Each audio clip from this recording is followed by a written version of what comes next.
신약성경 마태복음 1장 23절, 우리 한 절 말씀이니까 같이 합독해서 같이 읽도록 하겠습니다. 보라, 처녀가 잉태하여 아들을 낳을 것이요 그의 이름은 임마누엘이라 하리라 하셨으니 이를 번역한즉 하나님이 우리와 함께 계시다 함이라. 아멘. 우리 함께 읽으신 말씀 마태복음 1장 23절을 가지고 임마누엘이라는 제목으로 함께 말씀을 나누도록 하겠습니다. 우리 좌우에 계신 분들과 인사를 한번 하도록 하겠습니다. 하나님이 우리와 함께 계십니다. 하나님이 우리와 함께 계십니다. 네, 감사합니다. 자, 오늘 우리가 마태복음 1장 23절을 읽었는데요, 오늘 본문의 말씀은 예수님이 이 땅에 오신 성탄절에 아주 핵심을 보여주는 그런 말씀 중에 하나입니다. 보라, 처녀가 잉태하여 아들을 낳을 것이요 그의 이름은 임마누엘이라 하리라 하셨으니 이를 번역한즉 하나님 우리와 함께 계시다 함이라, 이렇게 기록하고 있죠. 자, 오늘 본문의 말씀을 보게 되면 첫 번째로 예수님의 동정녀 탄생에 관한 말씀입니다. 보라, 처녀가 잉태하여 아들을 낳을 것이요. 자, 우리는 수많은 기적들을 체험하며 살고 있습니다. 수많은 기적들을 체험하는데 우리가 너무나 많은 기적들을 체험하게 되면 그것이 이제 이상한 일이 되지 않고 아주 자연스러운 일이 되죠. 이제 자연이다, 스스로 그러하다라는 이제 내추럴이라는 표현들을 쓰기도 하죠. 자, 한 생명이 태어나는 것 어떻습니까? 우리 자녀들이 태어나요. 얼마나 신기합니까? 그렇죠? 네. 우리 자신이 이 세상에 태어난 것도 이 아주 미러클, 기적이란 말이에요. 큰 기적이죠. 한 생명이 태어난다, 얼마나 놀라운 일입니까? 우리가 아무것도 없는 상태에서 한 사람의 생명을 만들어가지고 한 인간을 만든다는 것, 이거 불가능한 일 아니겠습니까? 우리 부모님을 통해서 한 사람의 생명이 태어나니까 우리 부모님에게 우리가 감사하고 효도를 잘 해야 되는 것이죠. 한 사람이 태어나는 것도 큰 기적이고, 그 태어난 어린아이가, 갓난아이가 시간이 지남에 따라서 부모님의 사랑 속에서 자라고 성장해서 청년이 되는 것, 어른이 되는 것, 이것도 기적이 아닙니까? 얼마나 큰 기적입니까? 하루하루 우리의 일상의 삶이 기적이죠. 여기 보니까 이제 이 동그란 우주인들이 쓰는 이 머리에 쓰는 그 모자 같은 걸 쓴 분이 아무도 없네요. 왜냐하면 여기는 산소가 있기 때문에, 우리가 공기가 있기 때문에 호흡을 할 수 있으니까 필요가 없죠. 그러나 우주로 나가려면 그게 필요하잖아요. 우주에 나가서 이거 안 쓰면 어떻게 돼요? 숨을 못 쉬어요. 왜? 우주에는 산소가 없어요.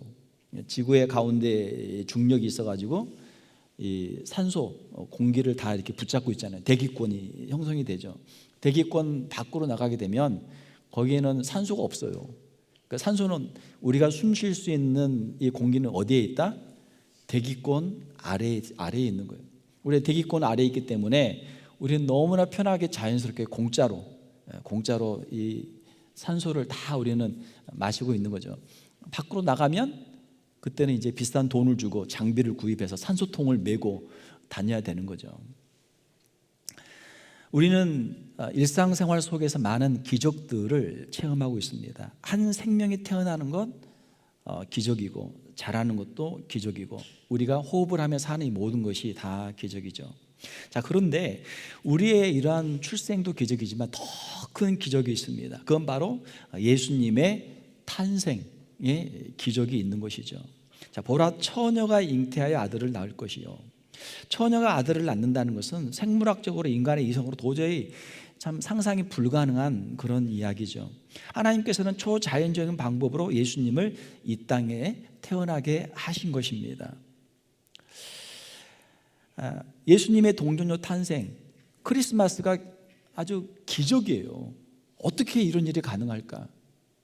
그러니까 그냥 한 아이가 태어나는 그 생일을 우리가 참 신기하게 보고 축하를 하게 되는데, 예수님의 이 땅에서의 탄생, 동정녀 탄생이라고 하는 것은 이거는 엄청난 기적이죠. 역사에 있어서 참 유일무이한 단 한 번에 있었던 그러한 사건이죠.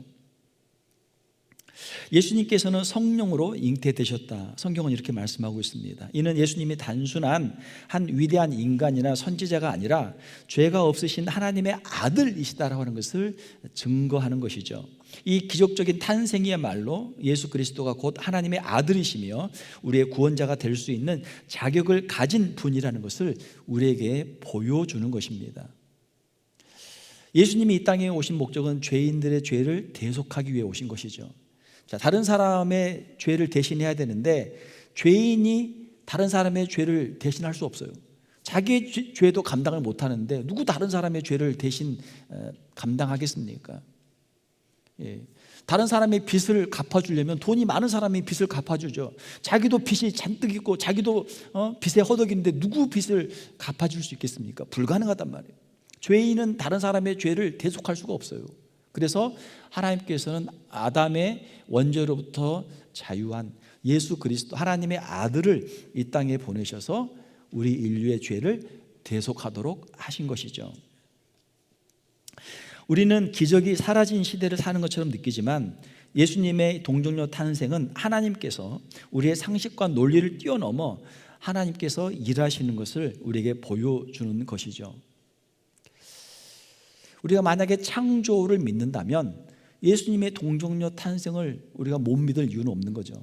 아무것도 없는 곳에서 우주를 창조하시고 인간을 창조하시고 생명을 주신 하나님이시라면 이미 있는 곳에서 예수 그리스도를 보내주시는 것은 너무나 쉬운 일이죠.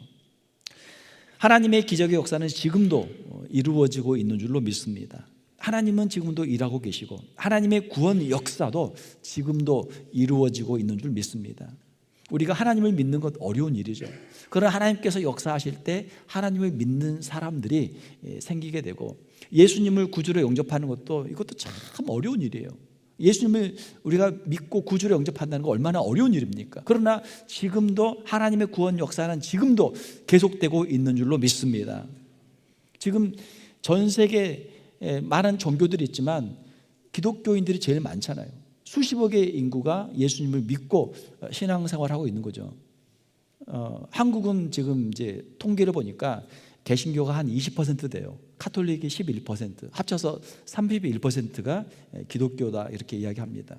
불교가 한 16%, 안 믿는 사람들이 종교가 없는 사람들이 51%예요. 한국이 현재. 미국은 통계를 보게 되면은 개신교가 한 40% 됩니다.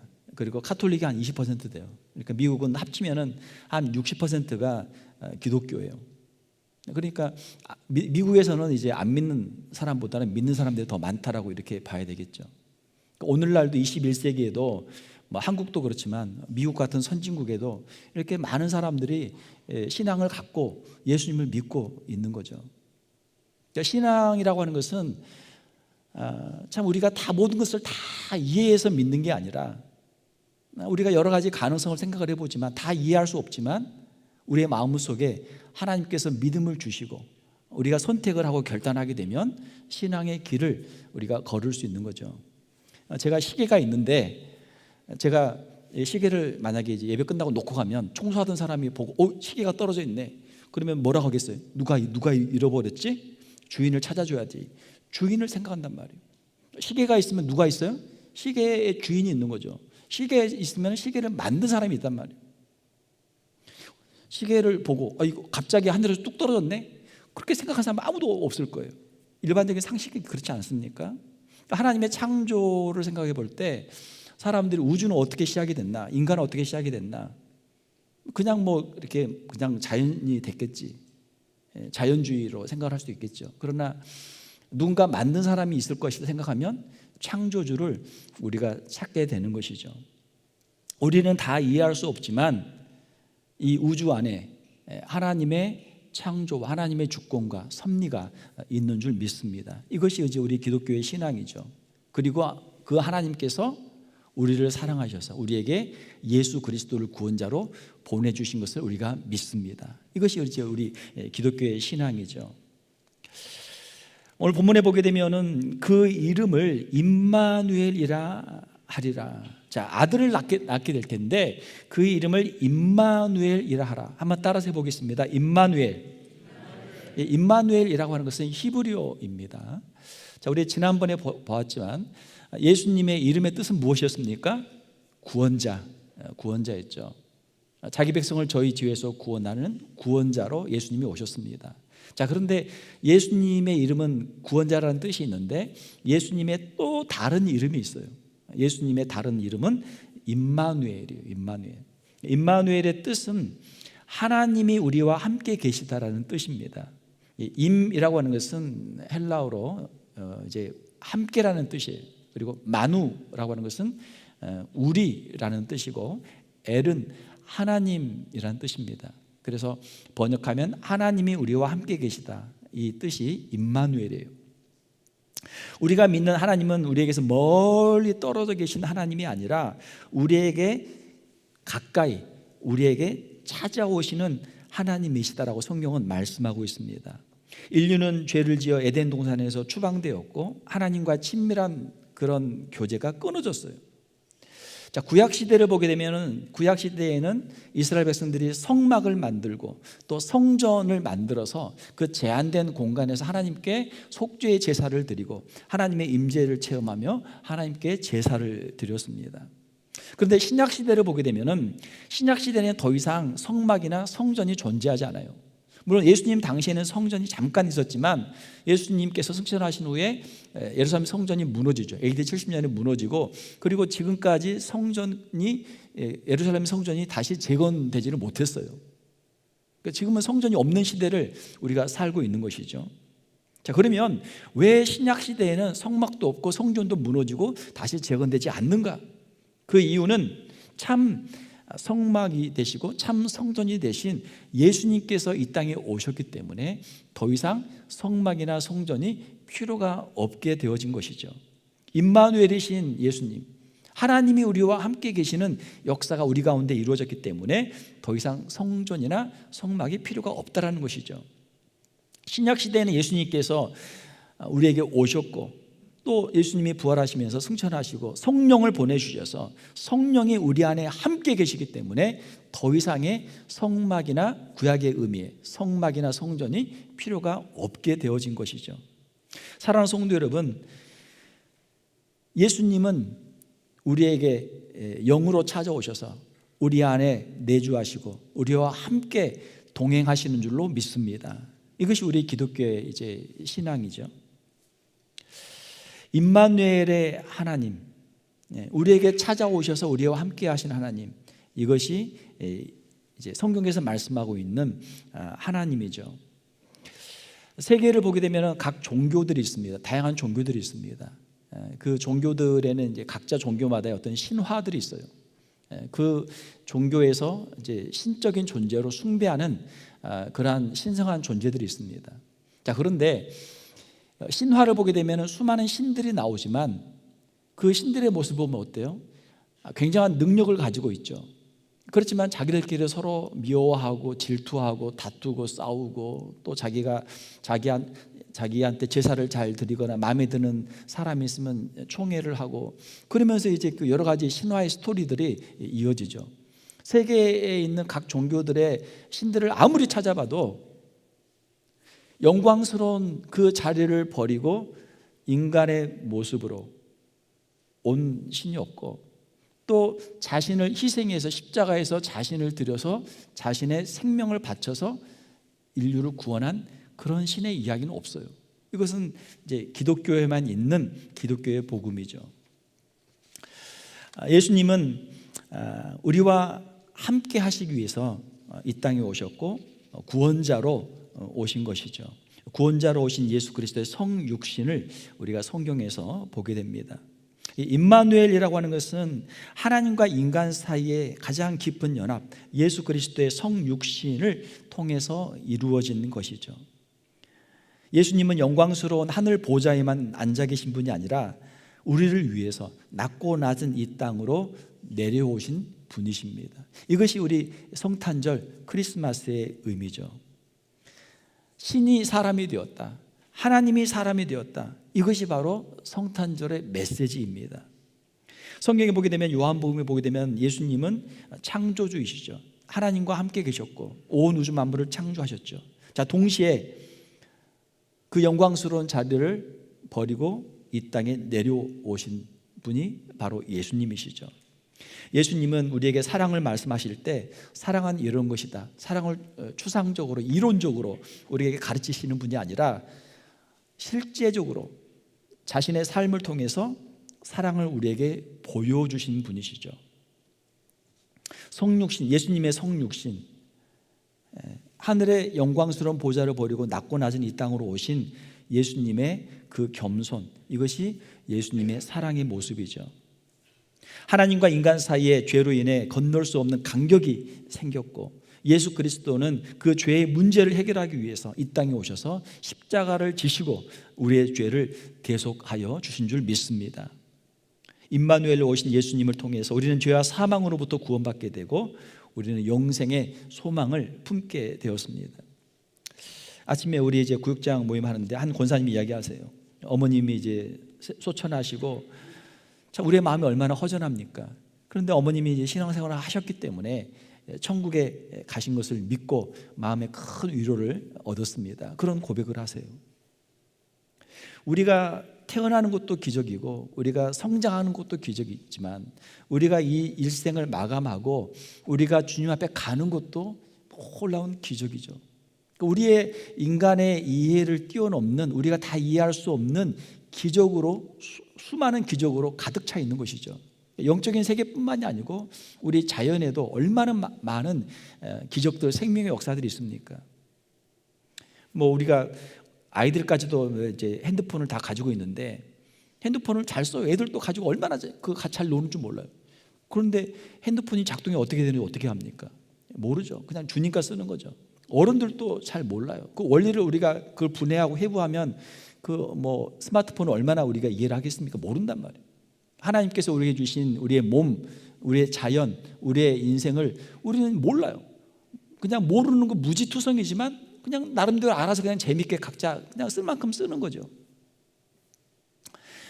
예수님께서 이 땅에 오신 이 놀라운 성탄의 기적, 우리가 성탄절을 앞두고 이 큰 기적을 우리의 마음속에 다시 한번 생각하고 이 땅에 오신 예수님을 구주로 영접하는 저와 여러분들이 되시기를 주님의 이름으로 축원합니다. 예수님이 이 땅에 오심으로 말미암아 우리가 죄의 문제를 해결함 받게 되고 하나님의 자녀가 되는 구원의 역사가 이루어진 줄 믿습니다. 우리는 예수님의 성육신을 통해서 이 땅에 오신 예수님의 마음을 깨달아야 될 줄 믿습니다. 우리 자신은 세상 사람들의 관점에서 보게 되면 우리는 참 별 볼 일 없어요. 어떤 유물론자의 이야기를 의하면 사람은 얼마의 가치가 되는가? 사람이 죽고 나서 시신을 다 분해하고 이것을 물질로, 화학 원소로 다 이거를 원자로 다 바꾸게 되면 이거는 뭐 값어치가 뭐 몇백 불 안 된단 말이에요. 그걸 뭐 그냥 물건으로 사고 팔면 뭐 몇백 불 안 돼, 몇십 불 안 될 수도 있어요. 우리의 값어치라는 게 그거밖에 안 되는 거예요. 자, 그러나 우리가 성탄절을 보게 되면 예수님께서 하늘의 보좌를 버리시고 이 땅에 오셔서 우리를 위해 십자가를 지시고 자신을 희생하시는 모습 보면 어때요? 우리는 얼마나 귀한 존재입니까? 예수님이 이 땅에 오실 만큼, 예수님께서 십자가를 지실 만큼 우리는 그렇게 값진 귀중한 존재들인 줄 믿습니다. 성탄절을 보면서 그렇지, 예수님이 나를 위해 오셨지, 내가 이렇게 참 소중한 사람이지, 하나님 보시기에 내가 이렇게 귀한 사람이지, 우리가 다시 한번 스스로 우리 자신에 대해서 우리가 얼마나 존귀한 사람들인가를 깨닫게 되는 것이죠. 자, 성탄절을 맞이하면서 주님의 그 성육신을 통해서 우리에게 찾아오신 임마누엘이신 예수님을 통해서 우리가 얼마나 하나님께 사랑받는 존재인 것을 깨닫는 우리 성도들이 되시기를 주님의 이름으로 축원합니다. 자, 말씀을 정리하겠습니다. 우리가 임마누엘이라고 하는 이름, 하나님이 우리와 함께 계신다라고 하는 이름을 통해서 우리가 깨달을 수 있는 것들은 무엇입니까? 우리가 때로는 고난을 당할 때가 있어요. 힘들고 어려울 때가 있어요. 우리는 연약한 육체를 가지고 있고 이 인생을 사는 게 얼마나 힘들고 어려워요. 때로는 우리의 질병이 우리를 찾아올 때가 있고 사건, 사고가 있고 재난이 있고 나의 무지와 나의 실수로 어려움을 당할 때도 있고 나는 잘못이 없는데 괜히 다른 사람의 해코지나 다른 사람의 실수로 잘못으로 내가 어려움을 당할 때도 있어요. 인생에 수많은 어려움들이 찾아옵니다. 자, 이 고난의 때, 그때에도 하나님이 우리와 함께 계신 것을 기억하는 우리의 성도들이 되시기를 주님의 이름으로 축원합니다.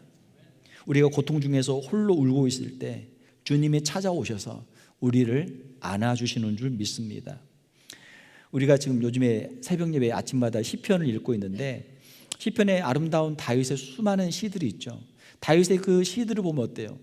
거의 대부분의 시가 다윗이 힘들고 어려울 때 쓰여진 시들이에요. 사람들이 주변에 많고 신나게 같이 파티도 하고 음식을 먹고 즐거울 때, 그때는 하나님을 생각하기 어려워요. 그러나 인생에서 애매한 고난을 당하고 힘들고 어렵고 아프고 나를 도와줄 사람이 없고 너무너무 힘들 때, 그때는 하나님 앞에 엎드려 기도하게 되는 거죠. 그 시편에 보게 되면 수많은 기도들이 있습니다. 하나님을 찾고 기도하는 가운데 그의 마음속에 하나님이 주시는 위로가 있고 하나님이 주시는 힘이 있고 하나님이 주신 능력이 임할 때 그의 마음속에서 기도가 찬송으로 바뀌는 것, 이것이 시편의 내용들이죠. 우리가 하나님을 아버지라고 부르는데요, 여러 가지 이유가 있지만 부모의 마음은 어떻습니까? 자녀들이 잘할 때 물론 기쁘죠. 내 아들, 내 딸, 정말 자랑스럽다, 기쁘죠. 자, 자녀들이 여럿이 있습니다. 자녀들 가운데 아픈 자녀가 있어요. 자녀들 가운데 힘들고 어려운 자녀가 있어요. 그러면 부모의 마음은 어디에 가 있어요? 혼자서 잘하는 자녀들은 걱정이 안 돼, 근심이 안 돼. 그래, 너는 이제 다 컸으니까 혼자서 먹고 살 수 있으니까 이제 다 키웠다, 마음이 편하단 말이에요. 그러나 애가 아직 어리고 애가 아프고 애가 힘들면 어때요? 마음이 계속 간단 말이에요. 그 자녀에게 계속 가는 거예요. 사랑하는 성도 여러분, 우리가 힘들고 어려울 때, 우리가 고난 중에 고통 중에 우리가 홀로 있을 때, 외로울 때, 눈물 흘릴 때 하나님의 마음이 우리에게 있고 하나님께서 우리에게 찾아오시는 줄로 믿습니다. 이것이 성경에서 말씀하는 하나님이에요. 우리가 힘들고 어려울수록 하나님의 마음이 더 우리에게 찾아오고 우리와 함께 하시는 줄 믿습니다. 이것이 성경에서 약속하시는 임마누엘의 하나님이시죠.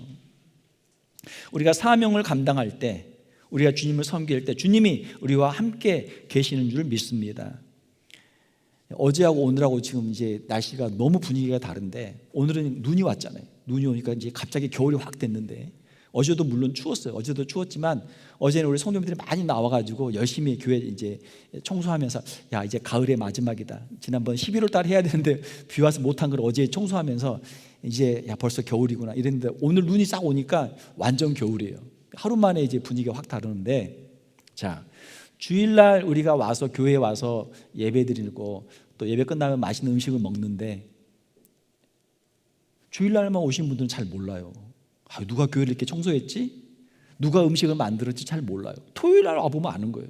토요일날 와보면 몇몇이 와가지고 교회 청소도 하고 쓸고 닦고 낙엽도 치우고 또 식당에 주방에 가서 음식도 준비하고, 그분들이 해가지고 우리 온 교회가 주일날 함께 식사하고 함께 교제하는 거 아닙니까?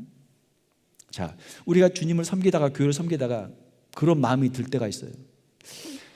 야, 교회에 주일날 와보면 이렇게 교인들이 많은데 토요일날 와보면 몇 사람 없어. 나 혼자 교회 청소해야 되고 나 혼자 음식 준비해야 되고 왜 나만 이렇게 해야 돼? 나도 그냥 토요일날 청소 안 하고 나도 토요일날 식사 준비 안 하고 나도 그냥 주일날만 와가지고 주일날만 그냥 따뜻한 예배 드리다가 그냥 누가 만들어 놓은 거 그냥 먹고 나 그냥 싹 가고 나도 그렇게 신앙생활을 해보고 싶다, 그런 마음이 들 때가 있을까요, 없을까요? 있단 말이에요. 그런 마음이 들 때가 있어요. 그러면 어떻게 돼요? 야, 나도 그러면 그렇게 편하게 신앙생활 해볼까? 왜 나 혼자만 토요일날 나와가지고 나 혼자 주중에 나와가지고 나 혼자만 쓸고 닦고 청소하고 고생해야 돼? 그런 마음이 들 때가 있단 말이에요. 우리가 복음을 전하다가 어려움을 당할 때가 있어요. 다른 사람은 전도 한 번도 안 하고 선교 한 번도 안 하고 그냥 교회에서만 예배만 드리고 편하게 신앙생활을 하는 분들도 많아요. 나는 왜 안 믿는 사람 찾아가가지고 거기서 무시당하고 거기서 부끄러움 당하고 전도도 안 되는데 힘들게 고생만 하고 멀리까지 돈 쓰고 시간 써가지고, 남들은 휴가 갈 때 나는 휴가 안 가고 나는 선교를 가가지고 거기서 고생하고 나는 와야 되는가? 나도 그냥 편하게 신앙생활을 해보고 싶다, 그런 마음이 들까 안 들까요? 그런 마음이 들 때 있단 말이에요. 만약에 우리가 다 그냥 편하게 신앙생활하고 남들이 그냥 누군가는 하겠지 한다면 교회가 유지가 되겠어요? 안 되겠어요? 안 된단 말이에요. 전도가 됩니까? 선교가 되겠어요? 안 되겠어요? 안 된단 말이에요. 모든 사람이 다 그렇게 해버리면은 교회도 안 되고 전도도 안 되고 선교도 안 되고 아무것도 안 되는 거예요. 자, 그러나 사랑하는 성도 여러분, 하나님께서 주신 사명을 가지고 다른 사람들은 안 해도 못해도 나는 주님을 위해서, 교회를 위해서 봉사를 해야지. 나라도 주방에 가서 이거 밥을 해야지. 나라도 가서 마당 쓸고 교회 청소해야지. 나라도 가서 전도지 돌리고 전도해야지. 나라도 비행기 타고 가서 선교해야지 하시는 분들이 있기 때문에 교회가 유지가 되고 복음이 증거되고 있는 줄로 믿습니다. 그런 마음에 시험이 들 때, 그런 유혹이 올 때, 낙심이 될 때 그냥 다 손 놔버리면 안 되겠죠. 그분들이 계속해서 교회를 위해 봉사하고 전도하고 선교할 수 있는 힘이 어디서 오겠습니까? 우리가 사명을 감당할 때 때로 우리가 너무 힘들어요. 주님이 힘들어요. 이거 계속 할까요 말까요? 우리가 주님 앞에 기도할 때 주님께서 힘들지 그래, 나도 너희들을 사랑하기 위해서, 복음을 전하기 위해서 나도 하늘 보좌를 버리고 땅으로 내려왔어. 나도 십자가를 졌어. 내가 너희를 사랑해서 그렇게 했어. 주님이 말씀하신단 말이에요. 주님의 그 사랑과 은혜에 우리가 감동이 되면, 은혜를 받으면 어떻게 돼요? 그래, 주님은 이렇게까지 하셨는데 내가 주님을 섬기기 위해 하는 거, 이건 너무나 작은 것이지. 이거라도 드려야지. 주님께 드려야지. 내가 은혜 받은 사람으로서 내가 이거라도 주님 앞에 드려야지. 감사하는 마음으로 그 길을 가는 것이죠. 이 땅에 오신, 임마누엘로 오신 예수님을 보면서 우리는 사랑을 실천하기 위해서, 예수님을 섬기기 위해서는 어떤 모습으로 살아야 되는지를 우리가 다시 한번 깨닫게 됩니다. 예수님의 사랑은 자신을 낮추는 사랑이에요. 자신을 희생하는 사랑이에요. 우리도 다른 사람을 사랑하려면, 다른 사람을 섬기려면 자신을 더 낮추고 더 겸손하게 자신을 더 희생해야 돼요. 내 시간을 드려야 되고, 내 물질을 드려야 되고, 내 은사와 달란트를 드려야 되고, 섬겨야 돼요. 다른 사람과 비교하면서 다른 사람 눈치 보면서 할 수는 없어요. 그렇게 하다 보면 시험 든단 말이에요. 남들 안 하니까 나도 안 해. 남들 다 안 하는데 뭐하러 나 혼자 해. 나도 안 해. 그러면 안 되잖아요. 다른 사람은 못해도 그래, 주님께로부터 사랑받은, 주님께로부터 은혜받은, 주님께로부터 직분을 받은, 주님께로부터 사명을 받은 나는 걸 해야지. 우리가 순종의 길을 갈 때 주님께서 우리와 함께 하시고 그것들을 감당할 수 있는 능력을 주시는 줄 믿습니다. 주님의 지상명령에도 보게 되면 지상명령을 주시고 주님이 마지막에 말씀하시죠. 내가 세상 끝날까지 너희와 항상 함께 있으리라. 할렐루야, 아멘. 주님을 섬기는 우리 직분자들에게, 주님을 섬기는 우리의 성도들에게, 복음을 전하는 전도자들에게, 선교사역을 감당하는 선교사님들에게 주님이 약속하신 말씀이 있단 말이에요. 내가 너희와 항상 함께 하겠다. 끝날까지 내가 함께 하겠다.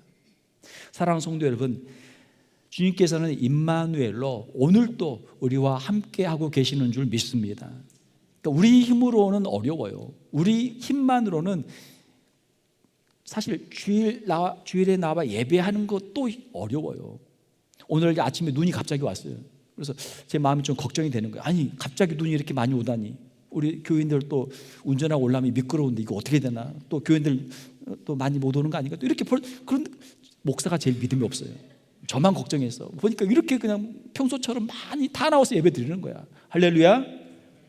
예배 드릴 수 있는 것도 은혜인 줄 믿습니다. 그러니까 저는 깜짝 놀래요. 야, 우리 교인들에게 이렇게 믿음이, 참 좋은 믿음이 있었구나. 그러니까 저 혼자만 걱정하는 거야. 저 혼자만 우리 교인들 안 나오면 어떻게 하나. 저 혼자만 걱정이에요. 네.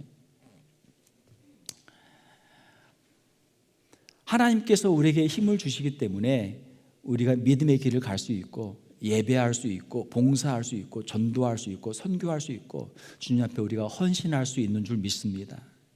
임마누엘로 우리와 함께 하세요. 우리 힘으로는 어렵지만 주님이 함께 하시기 때문에 우리가 충분히 이 모든 것들을 넉넉히 감당할 수 있는 줄 믿습니다. 사랑하는 성도 여러분, 우리에게 임마누엘로 찾아오신 예수님을 우리의 마음속에 구주로 영접하고 주님신 힘과 능력으로 이 세상을 넉넉히 승리하는 저와 여러분들이 다 되시기를 주님의 이름으로 축원합니다. 함께 기도하겠습니다. 하나님 아버지, 이 시간 우리에게 찾아오신 예수님의 이름 임마누엘을 우리가 함께 묵상하고 생각해 보았습니다. 하늘의 영광스러운 보좌를 버리시고 낮고 낮은 곳에 우리를 구원하기 위해 오신 예수님, 예수님의 그 마음과 사랑을 우리가 더 깊이 깨닫게 하시고 주님을 본받아서 더 낮은 곳에 가서 겸손한 모습으로 우리가 사랑하며 희생하며 헌신하며 주님 앞에 귀하게 쓰임받는 우리 귀한 성도들 되게 하여 주시옵소서. 때로는 너무나 힘들고 어려운 자리에 있다고 할지라도 낙심하지 않게 하시고 그 자리에 우리와 함께 하시는 주님을 기억하며 다시 한번 일어설 수 있는 우리 귀한 성도들 다 되게 하여 주시옵소서. 거룩하신 우리 주 예수님의 이름으로 기도하옵나이다. 아멘.